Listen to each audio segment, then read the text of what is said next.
रूही बड़ी मुश्किलों का सामना करने के बाद आखिरकार वह दुर्लभ जड़ी बूटी लेकर वापस लौट आती है, जिससे नाहर की जान बच सकती थी।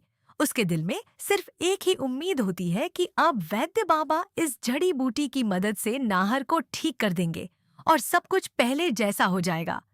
लेकिन दूसरी तरफ अग्नि मन ही मन फैसला कर चुकी होती है कि वह किसी भी हालत में रूही को नाहर की जान बचाने नहीं देगी।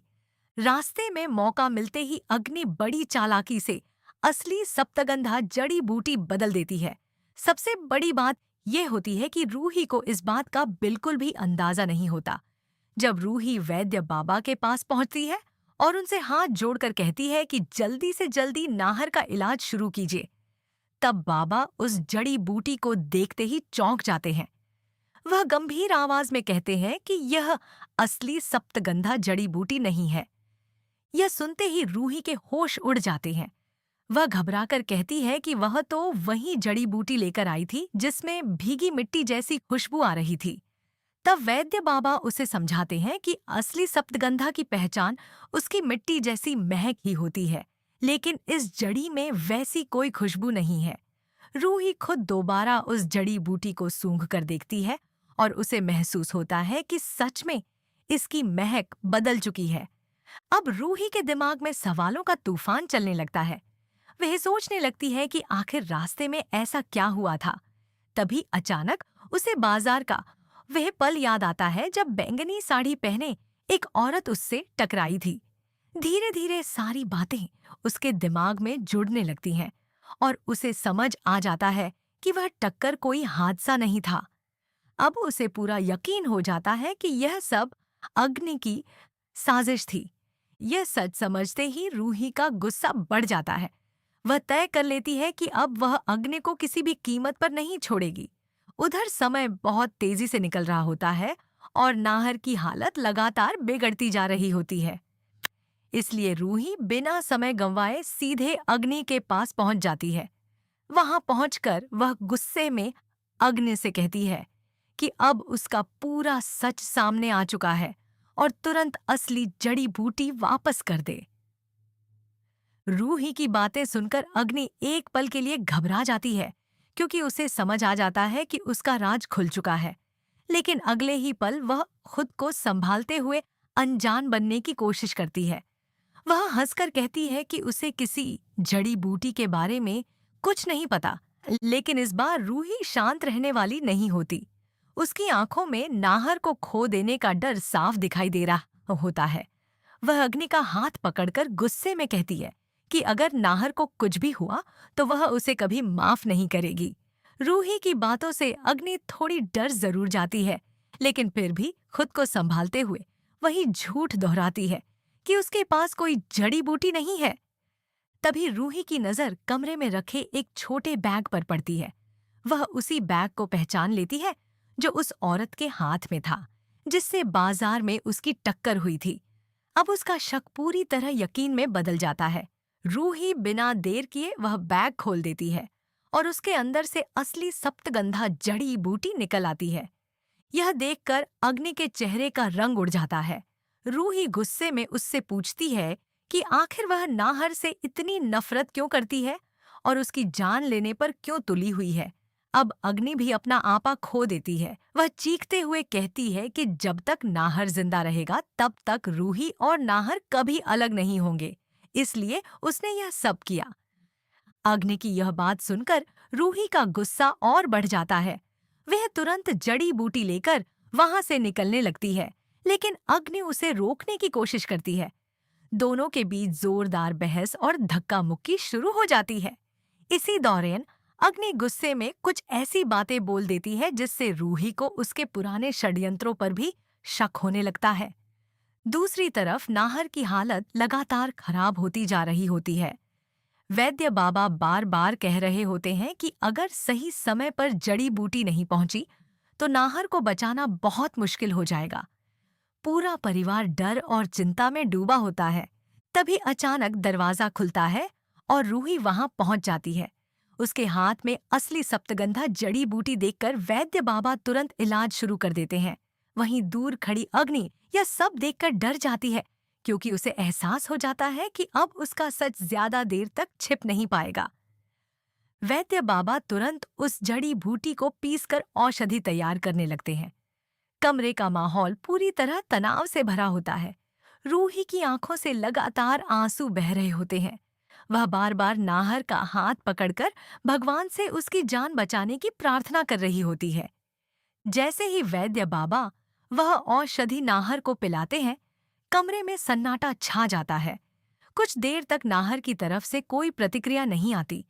यह देखकर रूही की सांसें जैसे रुक जाती हैं। उसे लगने लगता है कि कहीं बहुत देर तो नहीं हो गई।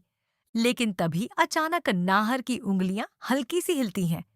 यह देखकर वैद्य बाबा तुरंत कहते हैं कि दवा असर दिखाने लगी है। यह सुनते ही रूही की आंखों में फिर से उम्मीद लौट आती है। दूसरी तरफ अग्नि अब डरने लगती है। उसे लगता है कि अगर नाहर को होश आ गया तो वह उसके सारे राज सबके सामने खोल देगा। इसी डर में वह एक और खतरनाक कदम उठाने का फैसला करती है। रात होते ही अग्नि चुपके से नाहर के कमरे की तरफ जाती है। उसके हाथ में एक इंजेक्शन होता है और उसका इरादा नाहर को हमेशा के लिए खत्म करने का होता है। लेकिन जैसे ही वह नाहर के करीब पहुंचती है, तभी पीछे से रूही उसकी कलाई पकड़ लेती है। रूही गुस्से में अग्नि को जोरदार थप्पड़ मारती है और कहती है कि अब उसका असली चेहरा सबके सामने आएगा। दोनों के बीच तेज बहस शुरू हो जाती है। शोर सुनकर पूरा परिवार वहां पहुंच जाता है। सबके सामने रूही अग्नि के हाथ से इंजेक्शन छीनकर दिखाती है और बताती है कि अग्नि एक बार फिर नाहर को मारने आई थी। पहले तो अग्नि खुद को बचाने की कोशिश करती है, लेकिन तभी आधे होश में पड़ा नाहर धीरे धीरे आंखें खोल देता है। नाहर कमजोर आवाज में अग्नि का नाम लेता है और कहता है कि वही उसकी हर परेशानी की असली वजह है। ये सुनते ही पूरे परिवार के पैरों तले जमीन खिसक जाती है। दादी और घर के बाकी लोग हैरानी से अग्नि को देखने लगते हैं। अब अग्नि पूरी तरह फंस चुकी होती है। उसे समझ नहीं आता कि वह खुद को कैसे बचाए। वहीं रूही के चेहरे पर पहली बार राहत दिखाई देती है, क्योंकि अब सच सबके सामने आने वाला होता है। नाहर के मुंह से सच सुनते ही पूरे घर में सनसनी फैल जाती है। दादी को अपनी आंखों पर भरोसा नहीं होता कि जिस अग्नि पर उन्होंने हमेशा भरोसा किया, वही नाहर की सबसे बड़ी दुश्मन निकली। अग्नि बार बार खुद को बेगुनाह साबित करने की कोशिश करती है, लेकिन इस बार कोई भी उसकी बात मानने को तैयार नहीं होता। रूही सबको बताती है कि कैसे अग्नि ने बाजार में औरत का भेष बनाकर जड़ी बूटी बदली थी और फिर इंजेक्शन लेकर नाहर के कमरे में पहुंच गई। यह सब सुनकर परिवार के लोग अग्नि पर भड़क उठते हैं। तभी नाहर कमजोर हालत में एक और बड़ा सच बताता है। वह कहता है कि जिस दिन वह खाई में गिरा था, उस हादसे के पीछे भी अग्नि का हाथ था। यह सुनते ही दादी को गहरा झटका लगता है। उन्हें याद आने लगता है कि कैसे उन्होंने हर बार रूही को गलत समझा और हमेशा अग्नि का साथ दिया। दादी रोते हुए रूही से माफी मांगती है। अब अग्नि को समझ आ जाता है कि उसके पास बचने का कोई रास्ता नहीं बचा। तभी वह अचानक वहां से भागने की कोशिश करती है। पूरा परिवार उसके पीछे दौड़ पड़ता है।